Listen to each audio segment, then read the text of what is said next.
Hello दोस्तों, कैसे हो आप सभी। स्वागत है आपका आपके अपने YouTube channel Pawan Singh lectures में। और इस वीडियो में आज का हमारा टॉपिक है उत्तराखंड वीडियो एग्जाम, जो आपका सितंबर माह में होने वाला है। उसी से related top most attended MCQ series में लेकर आए हैं। तो आइए शुरू करते हैं। Don't waste time, time is more precious. First question है, निम्न में से कौन सा तंत्र सही सुमेलित नहीं है। एक तरफ दिया गया ग्रीन हाउस गैस और एक तरफ दिएगा इनके स्रोत की कौन सी ग्रीन हाउस गैस कहाँ से प्रोड्यूस होती है। तो पहला आप लोगों का कार्बन डाइऑक्साइड CO2। तो यदि इसकी प्रोड्यूस की बात करते हैं, उत्पन्न कहाँ से होती है थर्मल पावर स्टेशन। तो यहाँ से उत्पन्न होती है, तो ये बिल्कुल सही है, ये इसका उत्पन्न होने का स्रोत है। क्लोरोफ्लोरोकार्बन CFC, यदि हम CFC की बात करते हैं तो आपको यहाँ दिया गया ऑटोमोबाइल। क्या दिया गया? ऑटोमोबाइल। जबकि जो CFC है वो प्रोड्यूस होती है, उत्पन्न होती है, ये होती है रेफ्रिजरेटर। जैसे कि रेफ्रिजरेटर हो गया, AC हो गया, तो ऐसी जगह से उत्पन्न होती है। इसलिए ऑटोमोबाइल ये गलत सुन लेते हैं, ऑटोमोबाइल से उत्पन्न नहीं होती है। नेक्स्ट, नाइट्रस ऑक्साइड जलमग्न धान के खेतों से उत्पन्न होती है, ये भी सही है। फिर आता है सल्फर डाइऑक्साइड होती है ईंट के भट्टे से। ईंट के भट्टे जो होते हैं उनसे सल्फर डाइऑक्साइड उत्पन्न होती है। तो ये आपका ये वाला और ये सही सुमेलित है, जबकि ये सही सुमेलित नहीं है। तो आपका आंसर हो जाएगा B is the right answer. दूसरा क्वेश्चन है, जैव विविधता को अधिकतम संकट है, जो जैव विविधता है सबसे ज्यादा खतरा किस चीज से आपसे पूछा जा रहा है। तो फर्स्ट ऑप्शन है आपका कि प्राकृतिक निवास और वनस्पति के विनाश से खतरा है। दूसरा है अनुयुक्त कृषि क्रियाओं से, या जलवायु परिवर्तन से, या जल प्रदूषण से। तो इनमें सबसे ज्यादा जो खतरनाक होगा वो होगा प्राकृतिक निवास। यदि हम प्राकृतिक में निवास करते जाएंगे, बढ़ते जाएंगे, उसके बाद और वनस्पति का हम विनाश करेंगे, क्योंकि यदि हम निवास स्थल बनाए तो प्रकृति का क्या होगा? विनाश होगा। तो ये जैव विविधता के लिए बहुत ज्यादा क्या है? खतरा, संकट है। तो A is the right answer. Question सूची 1 को सूची 2 से संबंधित कीजिए तथा सूचियों के नीचे दिए गए कोटों से सही उत्तर का चयन कीजिए। आपको ये दी गई सूची 1 और दी गई सूची 2। सबसे पहला दिया गया कि जो उष्ण कटिबंधीय वन होते हैं ये कहाँ पाए जाते हैं? Silent valley. तो उसका हो जाएगा ए का मिलेगा 4 के साथ। फिर अतः शंकुधारी जो वृक्ष होते हैं, शंकुधारी वृक्ष वहां पाए जाते हैं जहाँ सर्वाधिक ठंड होती है। और यदि सर्वाधिक ठंड की बात करते हैं तो ये कहाँ पे है? हिमाचल प्रदेश में। तो ये हो जाएगा आप लोग का शंकुधारी वन, यानी कि दूसरे का, बी का 2 के साथ में। फिर कच्छ वनस्पति ये पाई जाती है सुंदरबन में। तो ये हो जाएगा आप लोग का सी का 1 से मिले। फिर हो जाएगा पतझड़ वन। पतझड़ कहाँ देखने को मिलता है? सर्वाधिक कहाँ से? राजस्थान में। ये हो जाएगा आप लोग का डी का 3 के साथ में। तो हो जाएगा 4 2 1 3। तो ये देखते हैं कहाँ पे 4 2 1 3। तो D is the right answer. Next है, निम्नलिखित में से कौन सा सही सुमेलित नहीं है? सही सुमेलित नहीं है। सबसे पहला है नीले हरित शैवाल। यदि नीले हरित शैवाल की बात करते हैं तो ये धान के खेतों में पाए जाते हैं। जब धान के खेतों में पानी दे दिया जाता है तो वहाँ पे क्या हो? नीले हरित एक काई सी जम जाती है, जिसे हम नीले हरित शैवाल बोलते हैं। तो धान की फसलों में देखने को मिलता है, बिल्कुल सही है। फिर आता है राइजोबियम लेग्यूमिनीसेरम, ये मटर की फसलों में पाया जाता है, ये भी बिल्कुल सही है। फिर आता है एजिटोबैक्टर। एजिटोबैक्टर कहाँ देखने को मिलता है? ये गेहूं में मिलता है, तो ये भी सही है। फिर आता है अजोलो, ये कहाँ देखने को मिलता है? ये मिलता है धान की फसल में। ये भी कहाँ मिलता है? धान की फसल में। ये जैव उर्वरक की तरह कार्य करता है, जैव उर्वरक की भांति काम करता है। ये मक्के की फसल में नहीं होता। तो इसका हो जाएगा D is the right answer. Next है, निम्नलिखित में से कौन सुमेलित नहीं है? सबसे पहला था विश्व पर्यावरण दिवस। विश्व पर्यावरण दिवस हम कब मनाते हैं? 5 जून को, बिल्कुल सही है। नेक्स्ट है पृथ्वी दिवस, कब मनाते हैं? 22 जून को, ये भी बिल्कुल सही है। नेक्स्ट है तंबाकू निषेध दिवस, ये मनाते हैं हम 31 मई को। कब मनाते हैं? 31 मई को। तो ये गलत है, ये सही सुमेलित नहीं है। यहाँ पे दे रखा है 5 मई, जबकि मनाया कब जाता है? 31 मई मनाया जाता है। फिर आता है ओजोन दिवस। ओजोन दिवस मनाते हैं हम 16 सितंबर। तो ये भी बिल्कुल राइट है। तो ये सही है, ये सही है, ये सही है, ये आपका सही नहीं है। तो ऑप्शन हो जाएगा आपका सी द राइट आंसर। नीचे दो कथन दिए गए हैं। पहला, मानव शरीर सेलुलोज, जो मानव शरीर है वो सेलुलोज के पाचन में असक्षम है, क्योंकि जो मानव शरीर है वो सेलुलोज का पाचन नहीं कर पाता, सेलुलोज का पाचन नहीं कर पाता। ये बिल्कुल कथन एकदम से क्या राइट है। नेक्स्ट देखते हैं।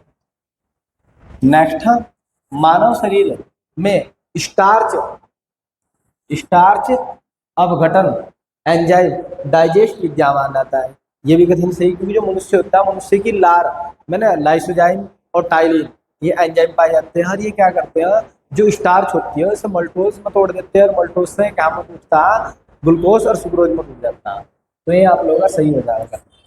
लेकिन यदि हम बात करते हैं, ये कथन अपने आप में बिल्कुल अलग है, ये कथन भी अपने आप में क्या है, अलग है, क्योंकि जो कारण आ रहा है एक ही किसी प्रकार से व्याख्या नहीं कर रहा। तो हम कह सकते हैं कि कथन तो दोनों सही है, कथन ए भी सही है और कारण आर दोनों ही सही है, लेकिन आर ए की सही व्याख्या नहीं करता है। तो ये हो जाएगा आप लोगों का बी का राइट आंसर। नेक्स्ट क्वेश्चन है, निम्नलिखित में से कौन सा सही सुमेलित नहीं है, सही सुमेलित नहीं है। पहला है इंसुलिन हार्मोन्स, जो इंसुलिन हार्मोन्स होता है ये क्या होता है, जो हमारे अंगनाशी होता है, अंगनाशी की बीटा कोशिका होती है, उससे क्या होता है, इंसुलिन हार्मोन स्रावित होता है, और ये क्या करता है, रक्त में जो रक्त में ग्लूकोज की मात्रा होती है उसे कंट्रोल करता है। तो ये बिल्कुल सही है, रक्त में शर्करा की जो मात्रा होती है उसे नियंत्रण करता है। फिर आता है मेलाटोनिन, ये क्या करता है, निद्रा को नियंत्रित करता है, ये भी बिल्कुल क्या है, सही हो जाएगा। नेक्स्ट आप लोग का ऑक्सीटोसिन, जो ऑक्सीटोसिन हार्मोन्स होता है ये स्तन ग्रंथि से दूध का निःसरण करता है, तो ये भी बिल्कुल सही है। तो आपके यहाँ तक सही है। नेक्स्ट आता है गैस्ट्रीन, तो दे रखा रक्तचाप को नियंत्रित करता है, जबकि पूर्णतः क्या है, गलत है, क्योंकि ये हमारे पाचन से संबंधित है, पाचन से क्या है, संबंधित है।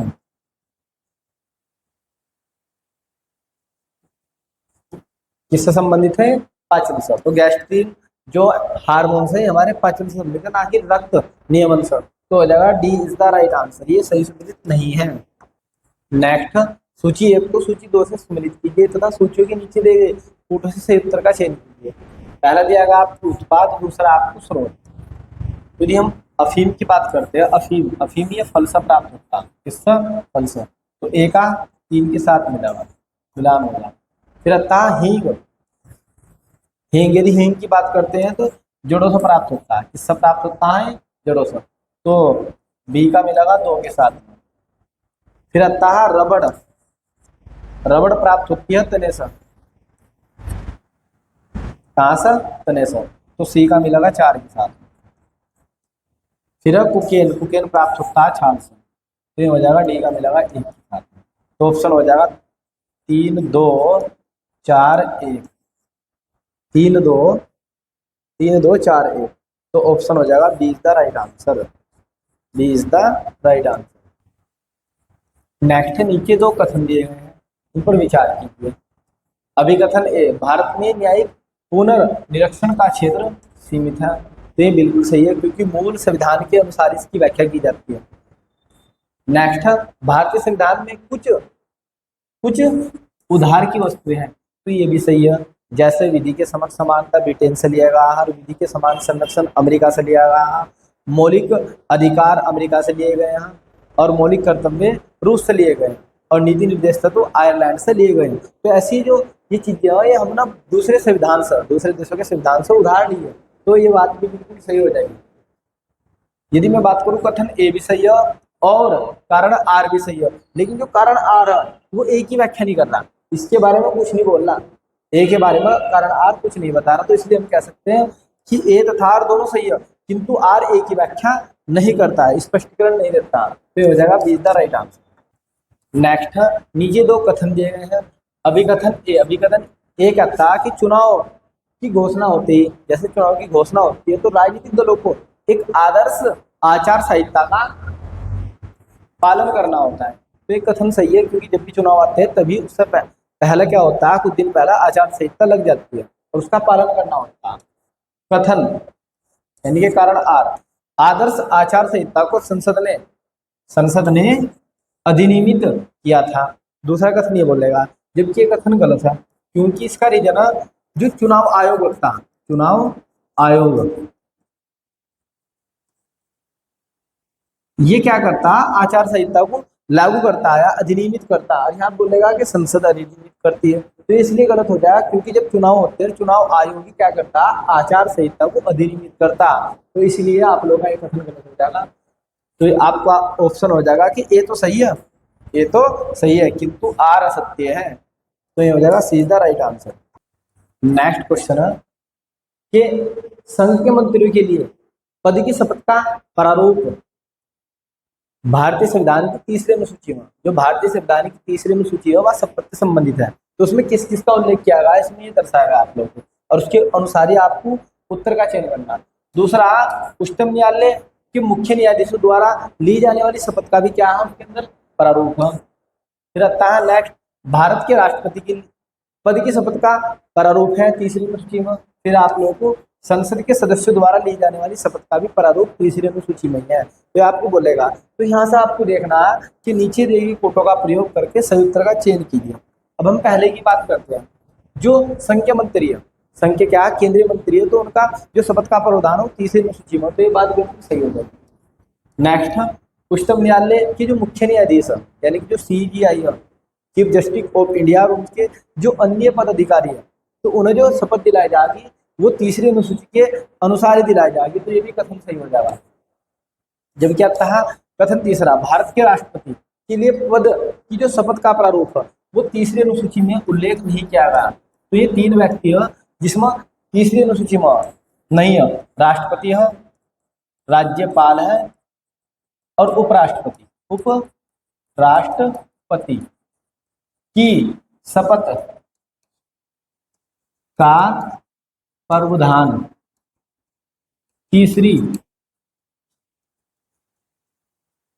अनुसूची में नहीं है। तो आपको याद रखना, तीन व्यक्ति है जिनका तीसरी अनुसूची में कोई प्रावधान नहीं किया गया शपथ का, राष्ट्रपति, राज्यपाल और उपराष्ट्रपति, इनकी शपथ का प्रावधान तीसरी अनुसूची में नहीं है। इनकी जो शपथ का प्रावधान है मूल संविधान के अंदर है, इसके अंदर मूल संविधान के अंदर है, इसलिए कथन गलत हो जाएगा, पूर्णतः गलत। राष्ट्रपति की शपथ का बात बिल्कुल नहीं करेंगे तीसरी अनुसूची में। फिर संसद के सदस्यों द्वारा ली जाने वाली शपथ का प्रारूप भी तीसरी अनुसूची में, तो ये भी कथन सही है। तीन व्यक्ति को छोड़कर सभी की शपथ का जो प्रावधान है वो तीसरी अनुसूची में है। तो ये हो जाएगा 1 सही, 2 सही और 4 सही। तो ऑप्शन देखते हैं, 1 सही, 2 सही और 4 सही, तो सीधा राइट आंसर। नेक्स्ट क्वेश्चन, नीचे दो कथन दिए गए हैं। अभी कथन ए, भारत एक लोकतांत्रिक देश है, बिल्कुल बात सही है, क्योंकि भारत में 26 जनवरी 1950 को संविधान लागू होता है और लागू होने के बाद भारत एक गणराज्य बन जाता है, यानी कि लोकतांत्रिक देश बन जाता है। तो ये कथन पूर्णतः क्या हो जाएगा, सही हो जाएगा। नेक्स्ट है, भारत का एक अपना संविधान है, ये भी बात सही है, भारत का एक अपना क्या है, संविधान है। यदि आपको हमारी यह वीडियो पसंद आई हो तो आप हमारे YouTube channel Pawan Singh lectures को जरूर सब्सक्राइब करें, और यदि आप सब्सक्राइब नहीं कर रहे हैं तो कोई बात नहीं, लेकिन वीडियो को लाइक जरूर करें, क्योंकि आपकी एक लाइक हमारे लिए बहुत ही ज़्यादा क्या है, महत्वपूर्ण है। तो प्लीज़ लाइक द वीडियो। तो यहाँ बोलेगा भारत का अपना एक संविधान है, तो दोनों ही कथन अपने आप में सही है। यदि हम आंसर की बात करते हैं दोनों कथन अपने आप में सही है, लेकिन जो कारण आ रहा है वो एक ही व्याख्या नहीं करता, कथन दोनों सही है। तो आपका ऑप्शन हो जाएगा कथन ए, कारण आर दोनों सही है, किंतु आर ए का व्याख्या नहीं करता, क्योंकि जो आर वो अपने आप में अलग है और जो पहले वाला है वो भी अपने आप में अलग, दोनों एक दूसरे से रिलेट नहीं हो पा रहे, क्योंकि कारण आर ए के बारे में कुछ नहीं बोल रहा, एकदम स्पष्ट अलग कह जा रहा है कि भारत का अपना एक संविधान है, ऊपर के शब्दों के बारे में कुछ नहीं विवेचना कर रहा। तो ये हो जाएगा be the right answer. Next, निम्नलिखित कथनों पर विचार कीजिए तथा नीचे दिए गए कोटों से सही उत्तर का चयन कीजिए। पहला कथन दिएगा कि राज्यपाल को उच्च न्यायालय के न्यायाधीशों को नियुक्ति का अधिकार नहीं है, बिल्कुल सही है, एकदम से राइट, क्योंकि अधिकार है ही नहीं, राज्यपाल उच्च न्यायालय के न्यायाधीशों की नियुक्ति नहीं करता। कौन करता है, ये करते हैं राष्ट्रपति। कौन करते हैं, राष्ट्रपति। राष्ट्रपति ही उच्च न्यायालय के न्यायाधीशों की नियुक्ति करते हैं, तो इसलिए ये कथन बिल्कुल सही कह दिया कि राज्यपाल नियुक्ति नहीं करता। नेक्स्ट देखते हैं, नेक्स्ट आता विधानमंडल का हिस्सा नहीं है, राज्यपाल विधानमंडल का हिस्सा नहीं है, ये बात गलत है, ये नहीं चलेगा, ये नहीं चलेगा। क्योंकि गलत क्यों है, क्योंकि जो राज्यपाल है ना वह विधानमंडल का अभिन्न अंग है, क्योंकि जो विधानमंडल होती है विधान मंडल, विधान सभा प्लस विधान परिषद प्लस राज्यपाल। विधानसभा, विधान परिषद प्लस राज्यपाल तीनों मिलकर विधानमंडल का क्या करते हैं, निर्माण करते हैं। और यहाँ पे कह रहा है कि हिस्सा ही नहीं है, तो ये बात क्या हो जाएगी, गलत। ये तो अभिन्न अंग है राज्यपाल। राज्यपाल क्या है, विधानमंडल का अभिन्न अंग। तो यदि आपको हमारी यह वीडियो पसंद आ रही है तो आप हमारे यूट्यूब चैनल को जरूर लाइक करें और सब्सक्राइब करें। नेक्स्ट है, उन्हें विधान परिषद में कुछ सदस्यों को मनोनीत करने का अधिकार है। ये कथन पूर्णतः सही हो जाएगा, क्योंकि ये क्या करते हैं, विधान परिषद में 1/6 सदस्यों को मनोनीत कर सकते हैं, 1/6 सदस्यों को मनोनीत कर सकते हैं। नेक्स्ट आता है, उनके पास कोई न्यायिक शक्ति नहीं है, तो ये पूर्णतः गलत हो जाएगा, ये भी गलत है। क्योंकि जो राज्यपाल है, राज्यपाल के पास आर्टिकल 161 का प्रयोग कर राज्यपाल समाधान की शक्ति है उसके पास। तो यह न्यायिक शक्ति है, समाधान की शक्ति है राज्यपाल के पास में, जबकि ये कह रहा है कि शक्ति नहीं है। और जबकि शक्ति है, आर्टिकल 161 के अनुसार वे समाधान की शक्ति रखते हैं, तो ये कथन गलत हो जाएगा। तो अब हम देखते हैं, कथन 1 तो सही है और कथन 3 सही है। कथन 1 और 3 बिल्कुल सही है, जबकि 2 कथन गलत है, दूसरा और चौथा। तो यहाँ देखते हैं, कथन 1 और 3 सही है, तो B is the right answer. Next है, नीचे 2 कथन दिए गए हैं। पहला अभिकथन है, विश्व स्वास्थ्य संगठन WHO के अनुसार 1993 में विश्व में 16.5 मिलियन मृत्यु छुआछूत की बीमारियों के कारण हुई थी, तो यह कथन सही है।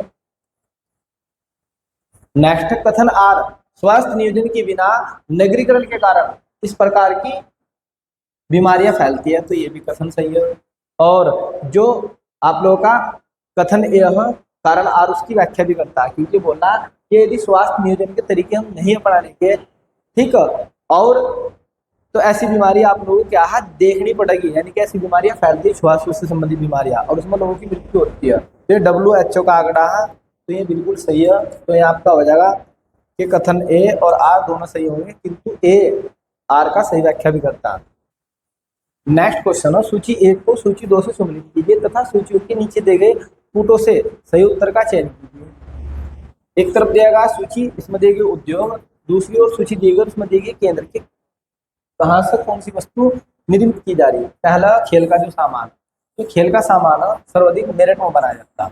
कहाँ बनाया जाता है, मेरठ में। तो ये हो जाएगा आप लोगों का ए का 3 के साथ मिलान हो जाएगा। फिर आता है दिया सलाई, जो दिया सलाई का काम है सर्वाधिक कहाँ होता है, बरेली में। कहाँ होता है, बरेली में। तो बी का मिलेगा 4 के साथ में।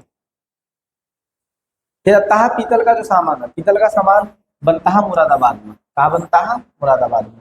तो सी का हो जाएगा 1 के साथ में। फिर आता है लकड़ी पर नक्शी का काम, ये होता है सहारनपुर। कहाँ होता है, सहारनपुर में। तो ये हो जाएगा डी का मिलेगा 2 के साथ में।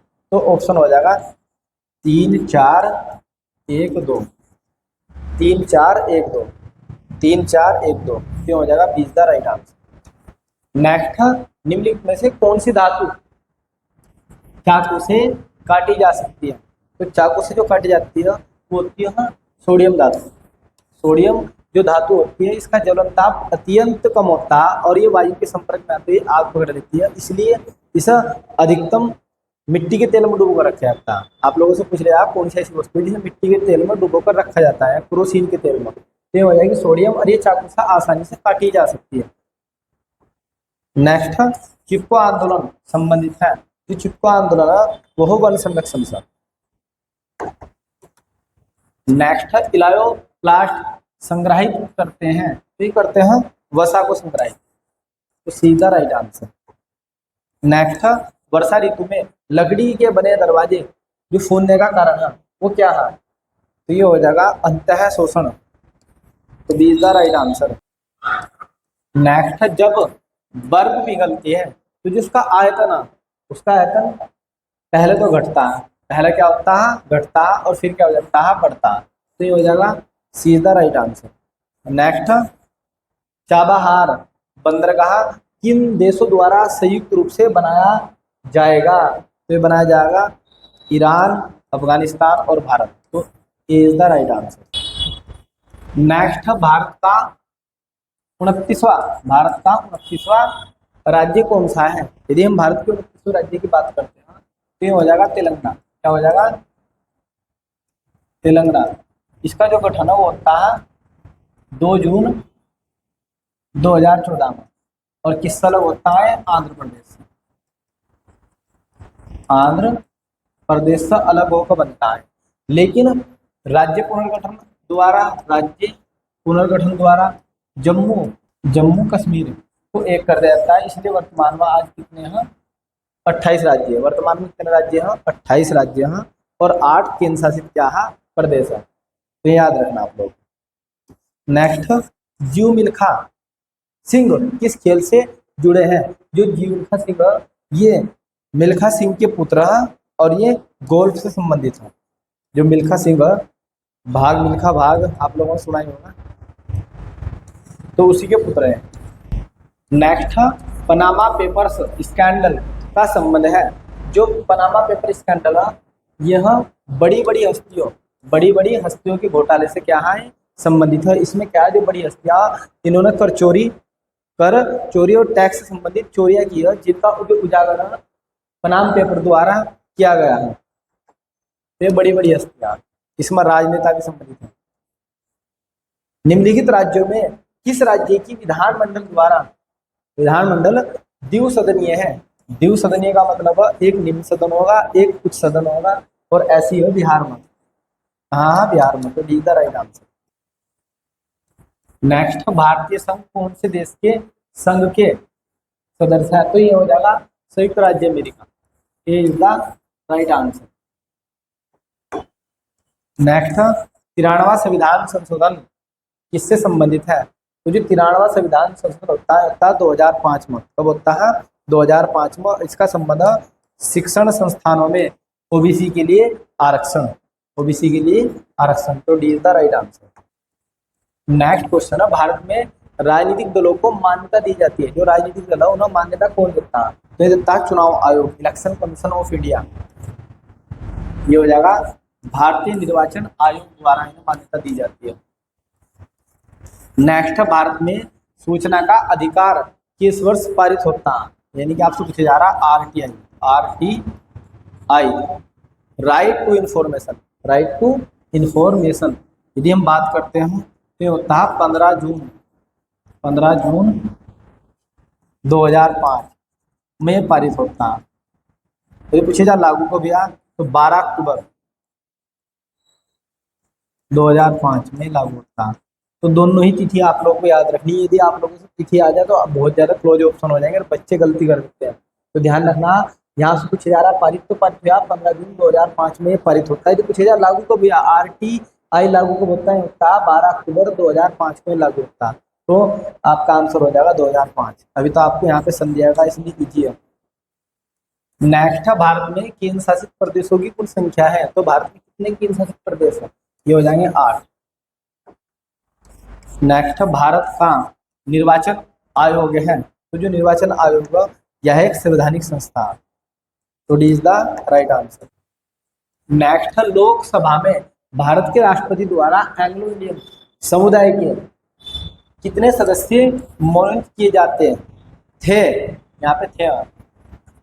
कितने सदस्य मनोनीत किए जाते थे? तो ये किए जाते थे 2। कितने सदस्य? 2 सदस्य एंग्लो इंडियन समुदाय से मनोनीत किए जाते थे। लेकिन 104वां संविधान संशोधन 2019 में किया जाता है। कब होता है? 104वां संविधान संशोधन 2019 में किया जाता है। और जो आर्टिकल 333 जिसमें एंग्लो इंडियन समुदाय को आरक्षण की सुविधा दी गई थी, ये क्या कर दी गई है? समाप्त कर दी गई है। क्या कर दी गई है? समाप्त। तो याद रखना आप लोगों को, अब एंग्लो इंडियन जो समुदाय के सदस्य उनका चुनाव नहीं किया जाता। एक बार फिर से, पहले 2 सदस्यों का चुनाव होता, लेकिन 104वां संविधान संशोधन 2019 में होता है, जिसमें आर्टिकल 333 के तहत जो अधिकार दिया गया था एंग्लो इंडियन को, वो समाप्त कर दिया गया। नेक्स्ट, लोकसभा के प्रोटेम अध्यक्ष नियुक्त किए जाते हैं। तो इन्हें नियुक्त करते हैं भारत के राष्ट्रपति। कौन करते हैं? भारत के राष्ट्रपति द्वारा। तो A is the right answer. Next, Bharat के संविधान के अनुच्छेद 70 के अंतर्गत राष्ट्रपति एवं उपराष्ट्रपति, जब राष्ट्रपति और जो उपराष्ट्रपति है की अनुपस्थिति में राष्ट्रपति कौन होगा? यदि ना तो राष्ट्रपति है ना उपराष्ट्रपति अपने पद पर नहीं है, तो उस समय राष्ट्रपति का पद कौन कौन संभालता है? ये संभालते हैं सीजीआई, भारत के मुख्य न्यायाधीश, भारत के मुख्य न्यायाधीश सीजीआई ऑफ इंडिया, इनकी जिम्मेदारी होती है। तो D is the right answer ऐसी कंडीशन में। नेक्स्ट, भारत के सर्वोच्च न्यायालय की आधिकारिक भाषा क्या है? जो सर्वोच्च न्यायालय उसकी आधिकारिक भाषा क्या है? तो ये हो जाएगी अंग्रेजी। तो C is the right answer. Next, मनोदय काव्य की रचना की थी, तो ये किसने की थी? ये की थी भरत कवि ने, भरत कवि। तो D is the right answer. Next, Purushottam Pant को किस राजा द्वारा पुरस्कृत किया गया था? यानी कि पुरुषोत्तम पंत थे, ये उद्योग चंद के सेनापति थे। तो ये हो जाएगा आप लोगों का D is the right answer. इन्होंने इस पुरस्कार दिया था। नेक्स्ट, मुक्तेश्वर में बैक्टीरियोलॉजिकल प्रयोगशाला की स्थापना का जो श्रेय है वो किसे दिया जाता है? तो ये दिया जाता है डॉक्टर अल्फ्रेड लिगार्ड को। तो B is the right answer. Next, निम्नलिखित नदी युग्म में से कौन सा सुमिलित नहीं है? तो पहला दिया गया सरयू, सरयू और पनार नदी। दूसरा काली और गौरी गंगा, विष्णु और धौली गंगा, भगीरथी और जाड़ गंगा। तो ये बिल्कुल सही है, इनका मिलन होता है। जबकि जो आपको दिया गया सरयू और पनार, ये दोनों अलग है।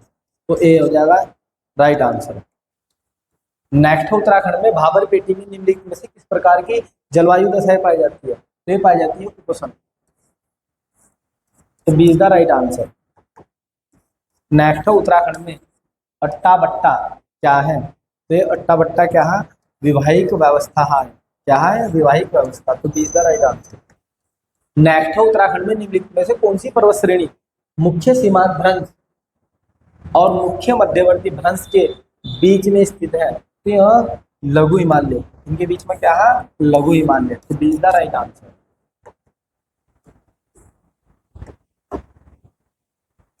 नेक्स्ट, उत्तराखंड के किस मेले में मछली मारने या मछली पकड़ने की परंपरा है? तो ये जौनसार भाबर क्षेत्रों में मनाया जाता है, जौनसारी जनजाति द्वारा मोड़ मेला। क्या है? मोड़ मेला। तो A is the right answer.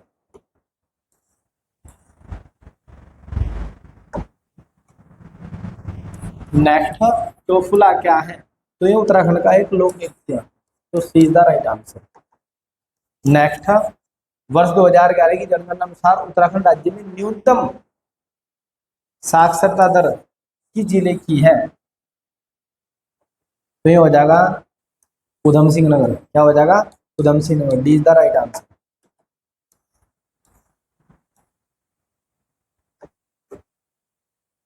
Next, वर्ष 2011 की जनगणना अनुसार उत्तराखंड राज्य का लिंग अनुपात कितना है? उत्तराखंड राज्य का लिंग अनुपात है 963। नेक्स्ट, उत्तरकाशी का प्राचीन नाम है? तो उत्तरकाशी का प्राचीन नाम है बाढ़ाट। तो B is the right answer.